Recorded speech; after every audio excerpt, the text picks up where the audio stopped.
Hello everyone, it's Volume here bringing you some CPC Season 7 action, and I'm in now Majors, as you can tell, because last season of D-League was Season 3, here we are, getting ready to enter first season of Majors since Season 4, where I think I dropped the last 3 weeks. As some of you might know, I am an original founder of the CPC with 6A1 Shadow, my good friend Joey, but we will hop right into this draft analysis, and hopefully everything will go smoothly.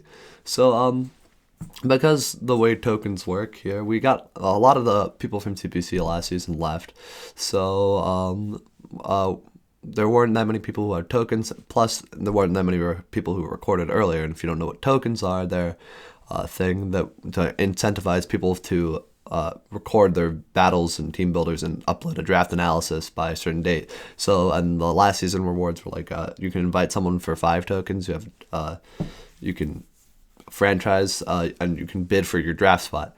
Now, the only person who was able to franchise was Styx, and he was able to franchise the Tapu Koko, and he was the only one who uploaded literally everything, and he also won the whole season, so he got bonus tokens from that. So basically, he was able to get his draft selection, and then everyone else got and franchise. So we franchised Coco and took last spot. Me having the second most tokens of uploading, even though I uploaded really sketchily last season and I didn't even win anything. A lot of the people who did, I made quarterfinals of playoffs. That's what I did for D-League. But for the people who didn't do that, people who did do that, most of them dropped the league after that. So we lost a lot of our top end competition, but we have replaced a lot of it. So I believe with a very excellent people. So hopefully that will go well. If you remember last time I was in the CPC, I think I went 1-11. So hopefully I can do better than that. And now we have a 10-week season, so I can't get 11 losses, I think.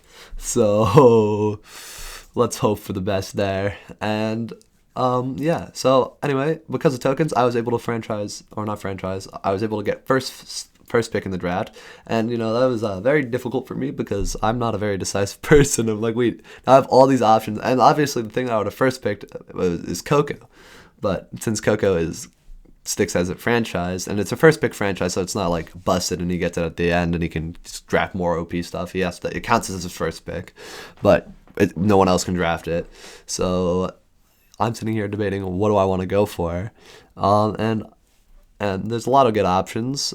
And we have a point system, and I wasn't really sure what I wanted to do, but I figured Lando T was my guy, Lando Therian,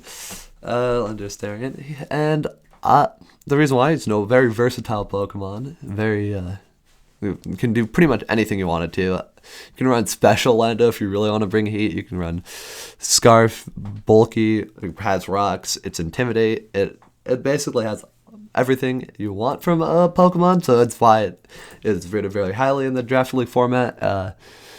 I'd say, I'm not sure there's arguments for going for whatever you want, because realistically, first pick doesn't really matter all too much, and you just secure what you want. The reason why I picked first pick, not because I really wanted to get like Lando T or anything, it's because I just like having the wheel draft pick is super good. So I was like, I also get first pick as a bonus with that.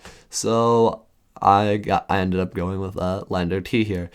Now, so now I have to wait for basically 31 picks to come through, and as it comes back to me, and then I get 2 picks. So I'm thinking, I mentioned here is that there is not a great, like, the difference between round 2 and 3, round 4 and 5, etc. doesn't really exist for me.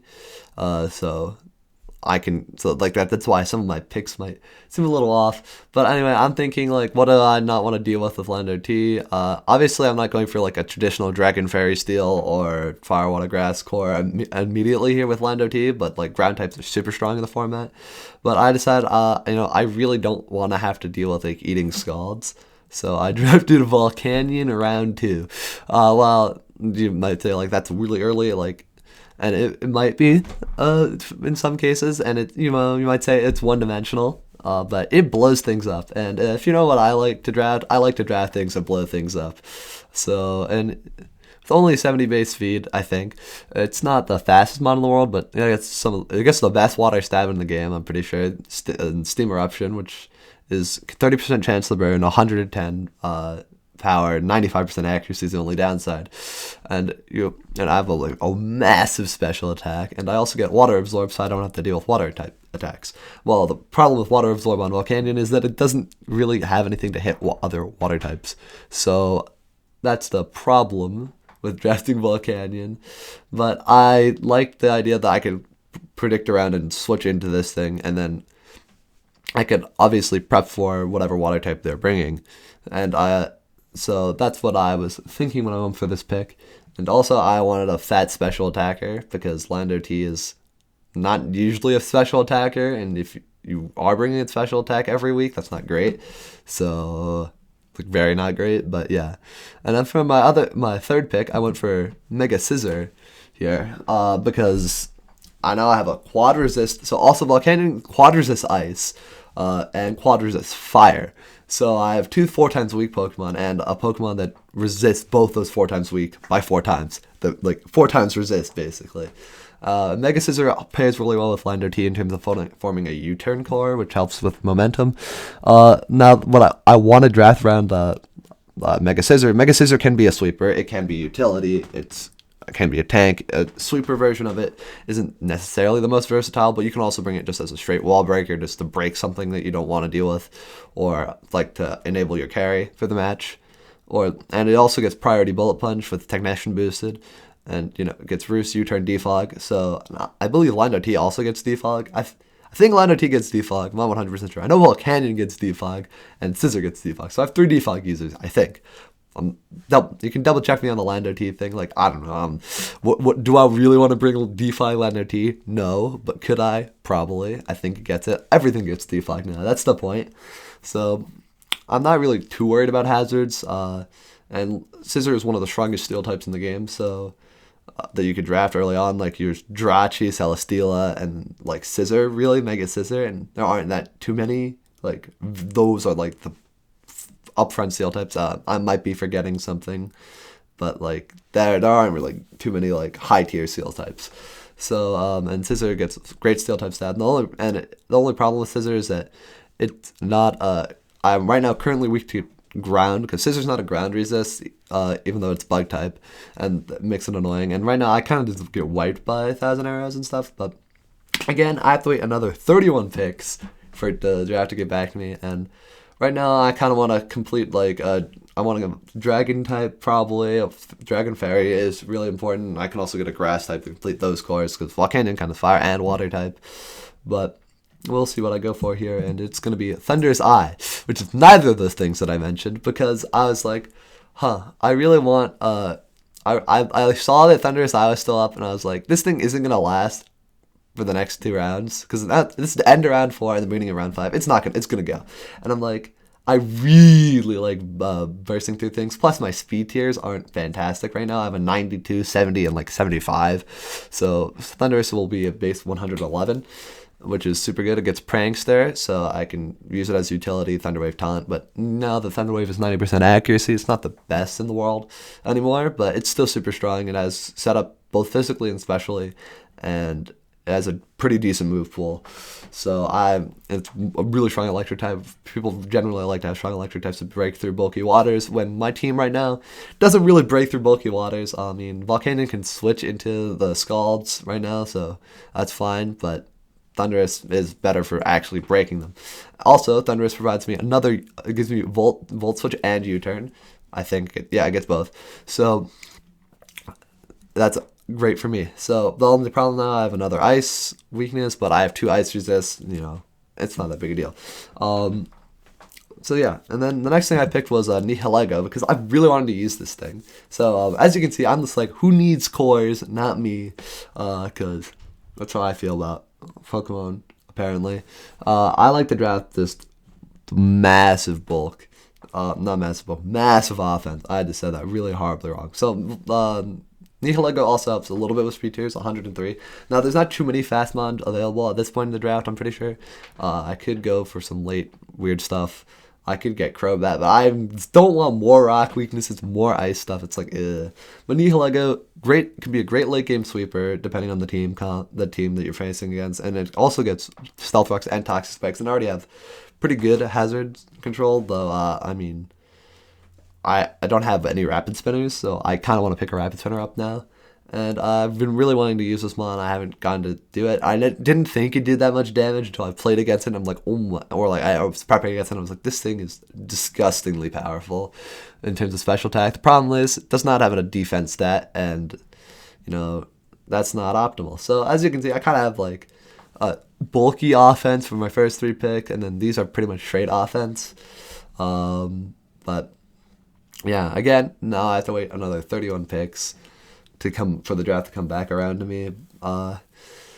And I'm thinking like, all right, I have a pretty good offensive core right now. I probably want to draft some defense. Probably want to get some bulk. There's things like Umbreon up, and I'm like, Wish Passion would be nice. I'm thinking like maybe Comfey for a fairy type because I kind of want to use it. It's base 100 speed, gets priority healing, and it gets aromatherapy, which I don't have currently on my team. So with Umbreon. So those are the 2 picks I'm looking at right now, and I think my team is okay right now, but it definitely needs some cleanup. But then I kind of was like Hoopa Unbound, because Hoopa Unbound was still up, and this is basically Volcanion 2.0 except with different typings.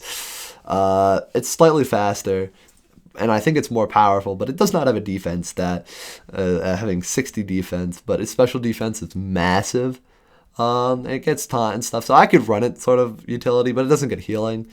So I just kind of was like, more offense, because that's who I am. I have no restriction button. Just keep giving me offense. And if you kind of look at my team, it's sort of disgusting to prep against right now. Even though like the way you obviously look at this and be like, well, there's a lot of threats, but nothing really wants to take a hit. Though Liner T and Scizor can be really bulky, but I'm not optimizing my team very well here, because there's the not great bulk. So. And I'm ruining the versatility of some of my mobs, basically. Or I'm not fully unlocking it unless I want to go full ham. But I drafted Hoopa Unbound because I couldn't not draft it. It was up. I wanted it. I wanted more power. So because of this, it's 16 points on the draft, and we only have 120 points. I drafted like Lando's 19, Volcanion's 14, Scizor's 16, Thundurus is also 16, and like Nihilego's 13. So my draft is really expensive, and I don't really have too many points left. So if I want to do stuff, I'm gonna have to draft some lower tier ones. But luckily for me, I did get Comfey. Comfey again, also not necessarily a bulky Pokemon. It's more of a utility Pokemon. It also gets U-turn, and now I have a Fairy type. The likelihood that I go for a Dragon type this late in the draft is not really, because I don't really want any of them. I think probably like Drampa or like Dredagon is up, and I'm not like too keen on looking for those ones. But I do now have a healing, not Wish, but like I do have a utility mon that can help me out and could do some priority healing for itself and kind of be annoying all around for the opposing team. It's not really an offensive mon, it's just a fast pivot sort of Pokemon, but pivot momentum, not really like the best switch into things, because it's not really the tankiest of Pokemon.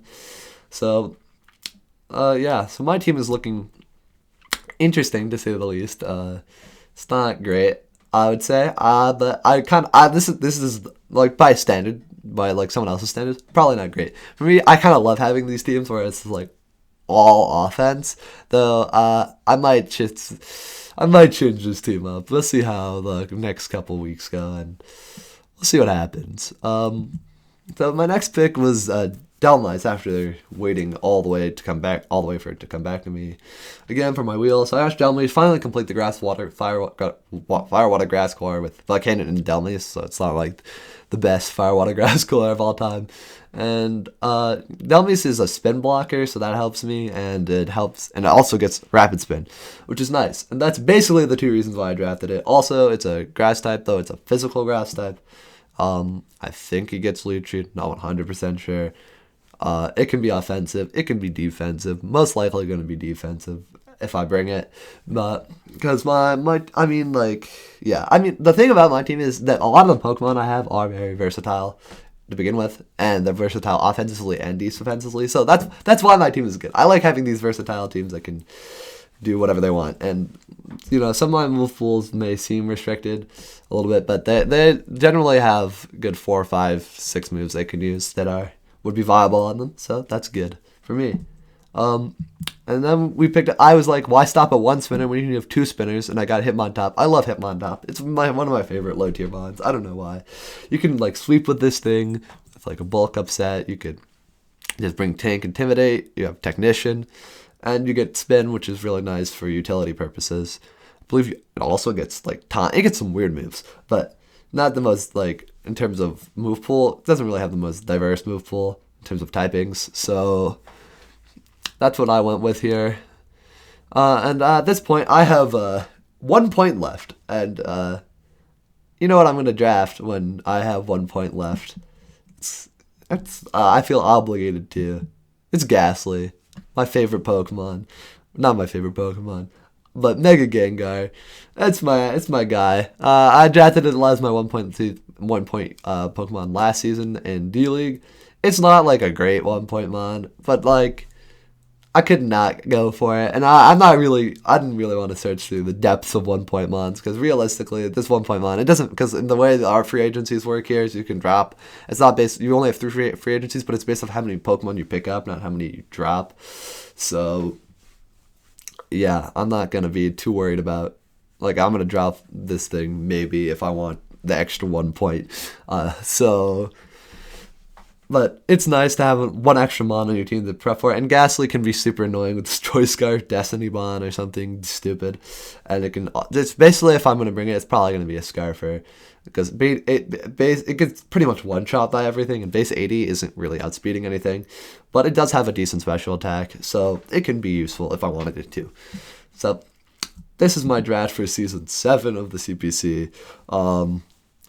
Another weird draft, I would say. I mean, you feel free to leave what you think about it in the comments, but I personally like this draft in the sense that I have a lot of offensive bonds, and that's literally all I care about, and I can work around, and I have some decent bulk to work around and try to put things in, plug things in. No, I haven't in-depth analyzed my team. Obviously, I don't want to do that, but I think it's pretty good. I got a lot of U-turn. I got some momentum, and that's basically what my team needs: momentum. And I have 2 things that will just blow up walls, basically. So, and I got a lot of setup on my team. So I have a lot of things that I can work with here. Now, hopefully, I don't run into things that just beat my team. And I haven't really thought of any mons that beat my team necessarily, so that's good. But I could see myself having trouble dealing with a combination of Pokemon that would not be optimal for me, and then my team would basically be useless. But hopefully that does not occur for me in the next 10 weeks of battling, and I will hopefully not go 0-10. That's the goal. I'm actually hoping just to go 5-5, break even. If I can make playoffs, fantastic. So, obviously, 10-0 the dream, but, we'll see how it goes. Anyway, this is a volume here of your Arizona Dactyls with the CPC Season 7. Yeah, that's it. See you guys.